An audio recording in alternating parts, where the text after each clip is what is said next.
Aduh, perut aku sakit. Kayaknya mak aku kambuh deh. Ini aku kasih obat mah. Makasih ya Budi. Obat mah yang diberikan Budi ke Andi disebut sebagai obat antasida. Tahukah kalian, pada antasida ini ternyata terkandung salah satu jenis logam alkali tanah loh. Wow, kira-kira logam alkali tanah yang mana ya?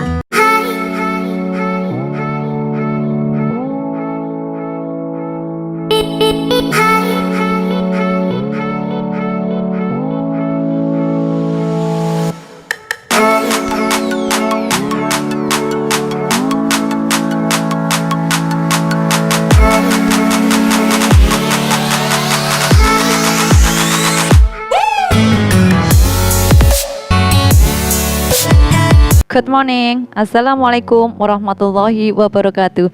How are you today? I hope you're healthy and enjoy in this lesson. Masih ingat kan apa itu logam alkali tanah? Logam alkali tanah merupakan logam yang berada pada golongan 2A yang bersifat reaktif. Nah, kali ini kita belajar bagaimana sifat-sifat khusus dari logam alkali tanah.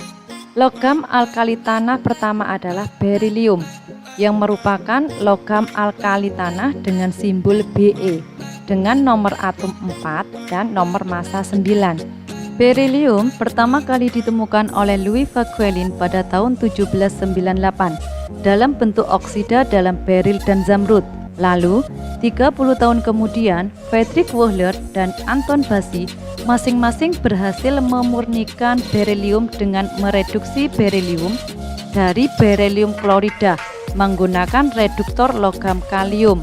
Kelimpahan berilium cukup rendah, yaitu sekitar 0,0006% di kerak bumi, dengan mineral utama berupa beril atau Be3Al2Si6O18. Berilium memiliki titik leleh tertinggi dibandingkan semua logam alkali tanah, yaitu sekitar 1287 derajat Celcius, yang menyamai titik leleh dari logam keras seperti kobalt. Selain itu, berilium memiliki kelenturan yang tinggi, bahkan lebih lentur daripada baja terbaik, konduktor panas dan listrik yang baik, serta bersifat non-magnetis atau tidak tertarik magnet sama sekali. Selanjutnya, kita bahas reaktivitas dari berilium. Tidak seperti logam alkali tanah yang lain, berilium ini kurang reaktif, bahkan tidak bereaksi dengan air pada suhu berapapun, serta tidak teroksidasi oleh oksigen di udara bebas pada suhu dan tekanan ruangan. Hal yang sangat aneh pada logam berilium adalah garam-garamnya berasa manis. Tapi hati-hati ya, karena garam-garam ini sangat beracun dan mematikan. Satu lagi, banyak yang salah sangka bahwasanya garam dari berilium yaitu BeCl2 berikatan ionik, namun ternyata berikatan kovalen.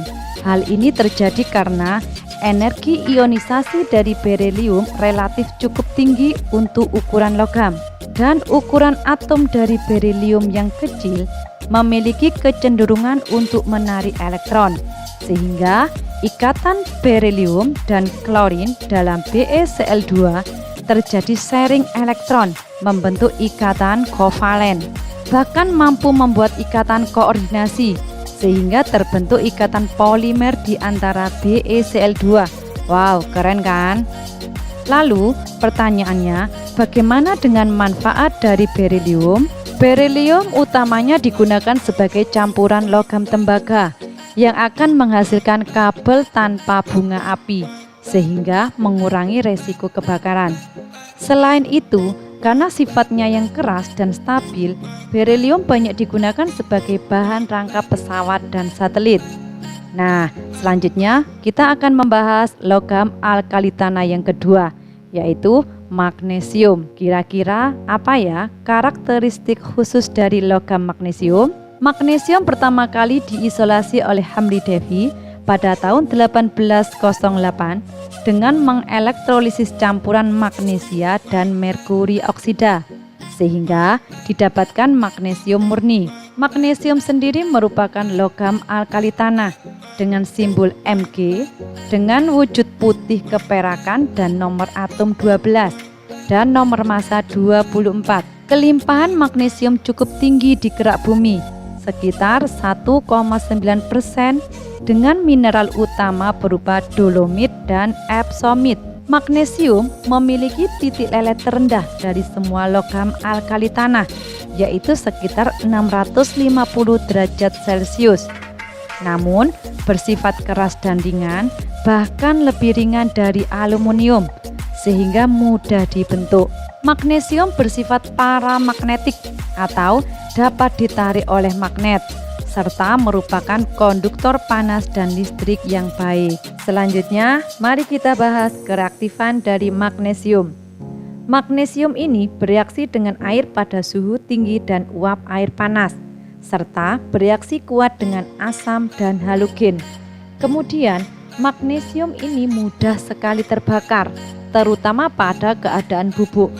Ketika magnesium terbakar, maka akan menghasilkan nyala yang terang berwarna putih.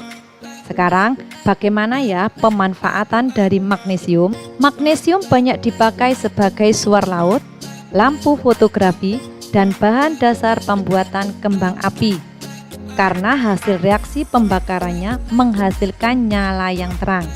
Lalu, hidroksida dari magnesium ini bersifat basa lemah sehingga dapat digunakan sebagai antasida atau obat mah. Mau tahu cara kerjanya? Ikuti video selanjutnya. Cara kerjanya adalah melalui reaksi penetralan. Mah yang disebabkan oleh kelebihan asam lambung berupa HCl dinetralkan dengan obat mah yang mengandung magnesium hidroksida atau MgOH2. Dengan cara ini, kadar asam lambung akan mampu ditekan sehingga mengurangi rasa sakit pada lambung. Nah, paham ya bagaimana sifat khusus dari berilium dan magnesium?